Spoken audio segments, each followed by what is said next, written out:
Vous avez été nombreux à poser des questions et une de ces questions était: quels sont les besoins psycho-affectifs des adolescents et même les besoins physiologiques? Alors les besoins physiologiques, si on commence par les besoins physiologiques, manger, dormir, éliminer, et cetera.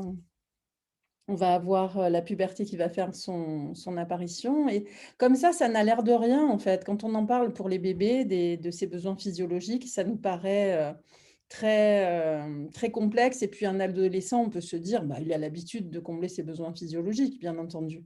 Mais ce à quoi on ne pense pas du tout, c'est, finalement la forme, de vie qu'on leur fait vivre où ils ne vont pas avoir la possibilité de manger quand ils ont faim, de boire quand ils ont soif, quand ils sont en classe, par exemple.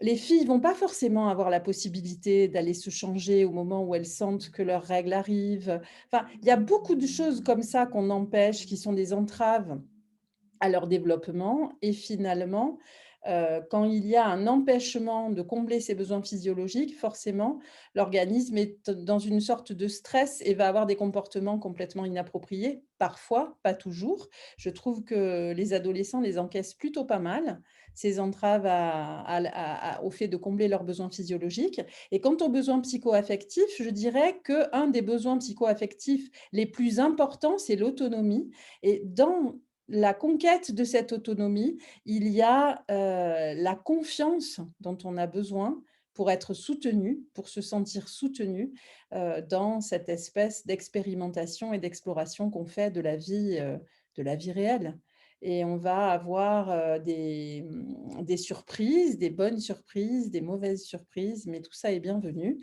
parce que ça finalement, ça fait partie du chemin, qu'un adolescent va parcourir et quand il sait qu'il peut compter sur l'adulte heu, qu'il a accompagné toute sa vie, c'est quelque chose d'assez, merveilleux pour lui. S'il sait qu'il va être accueilli sans être contrôlé, puni, récompensé et cetera, ça va être quelque chose de génial. Donc voilà ce que je dirais des besoins. C'est un sujet, très important qui pourrait prendre, des heures, mais c'est la réponse que je choisis de vous faire aujourd'hui. Qu'en pensez-vous?